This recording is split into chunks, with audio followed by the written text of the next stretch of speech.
ভোলার ইতিহাস কি ভুলে গেছে? ভোলায় 7 জন আমাদের আলেমদেরকে শহীদ করছে। কিসের জন্য? নবীর ইজ্জত রক্ষার্থে তারা মাঠে নামছিল। এই যে শাপলা চত্বর আমরা বুঝি, শাপলা চত্বরের ইতিহাস বুঝেন? কেন হুজুর আলম ছিল? গদ্দির লেগে গেলাম ছিল। আমি কই কথা বলতেছি আমি বুঝি না, আমার আওয়াজ কেরা বুঝিনি। এই পিছনে কি আওয়াজ যায়? তা আপনারা কথা বল না, না বুঝলে না বলেন যে বুঝি না, আওয়াজ দিতে হবে। শাপলা চত্বর কি গদ্দির লেগে গেছেন নি? চেয়ারে লেগে গেছি। তো কেন গেছিল?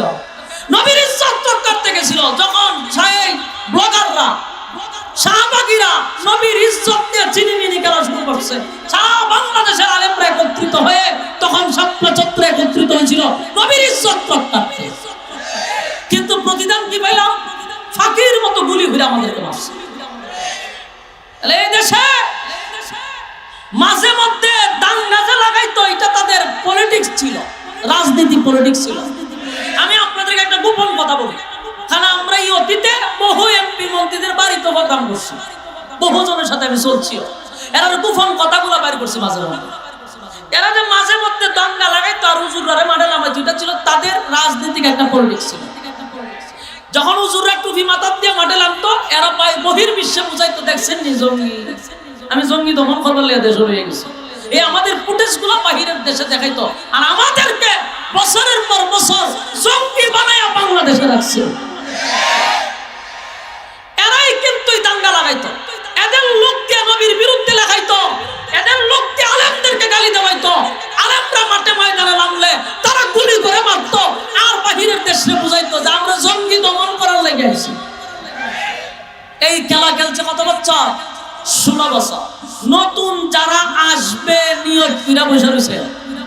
আমি ওই দলের সাথে ওই দলের কোনো মিল পাইতাছি না, একটা কাছাকাছি দেখতেছি, বেশি তফাৎ আমি দেখতেছি না। কারণ এই জানি যতটা মাহফিল করতেছি, আমার বাস্তব অভিজ্ঞতা নিয়ে বলতেছি, আগের যেই খাসলত, আগের যা কাহিনী, এখন আর আগের মধ্যে কোনো বেশ কম নেই।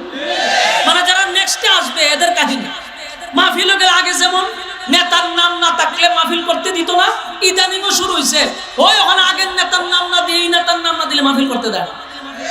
গেল একটা।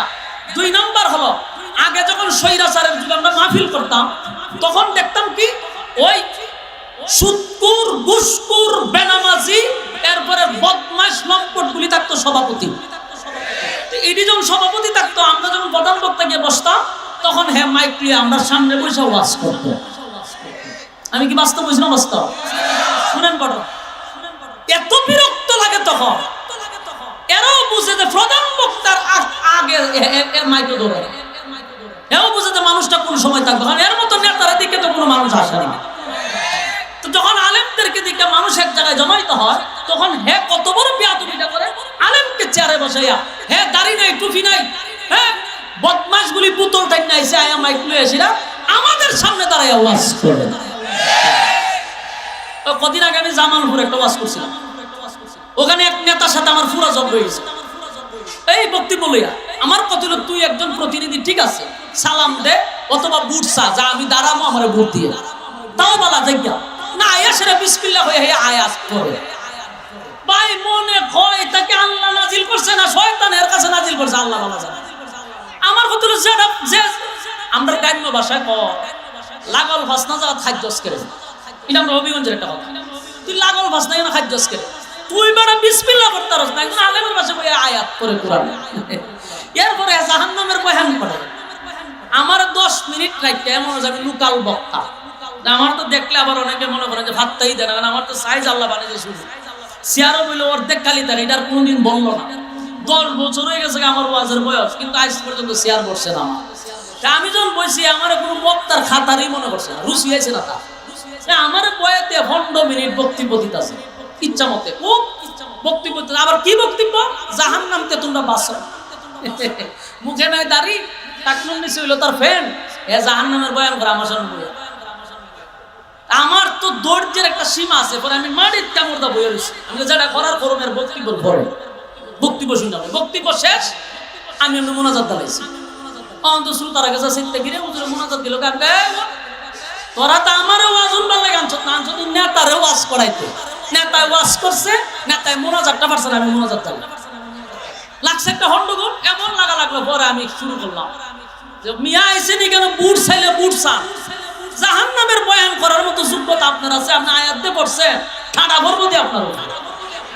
হ্যাঁ, এটা কি আয়াত পড়ছেন কোরআনের আয়াত? আবার আমরা সামনে, আমরা সাহসটা কত? আমাদের উস্তাদরা যদি সামনে থাকে, আমরা একটা হাদিস কাফে, আমরা এত প্র্যাকটিস করার পরেও ডরাই, আর একটা পাবলিকে আমরা সামনে তেলাওয়াত করি। আমি আমার কথা বই দেখেন, যত বড় আলেমিও পিছনে যদি উস্তাদ থাকে, অনেক সময় দেন আমরা উস্তাদের নামাজ পড়া, অনেক বড় বড় সাইকেল দিচ্ছে নামাজ পড়া দেয় সামনে, কিন্তু এই তেলাওয়াতটা তো প্রতিদিন পড়ি, কিন্তু পিছিয়ে কিন্তু নামাজ শরীর খাবার শুরু করে দেয়। কারণ পিছনে উস্তাদ আমরারই আডু খাবে, আর হে আমার সামনে, আমরা সামনে বইয়া কোরআনের তেলাওয়াত করে। তো এগুলা তো ভাই 16 বছর দেখছিলাম, এখন দেখুন কেন? 16 বছর তো মাটির দিকে কামড়ায় সহ্য করছি, এখনো যদি আমাদের এইগুলোই দেখতে হয়, ক্ষমতা তাইলে এরা কি করবে? আমি তো চিন্তাতে আছি যে এরা যে আরো ভয়ঙ্কর রূপ ধারণ করবে। আমি লক্ষণ বালা দেখতেছি, বাকিরা আপনারা বালা বুঝেন। আমার অভিজ্ঞতা নিয়ে আমি কথা বলতেছি। প্রতিটা মাহফিলে যাই, এই নেতাদের বক্তব্য লাগিয়া বক্তারা আধা ঘন্টা বসায় রাখে।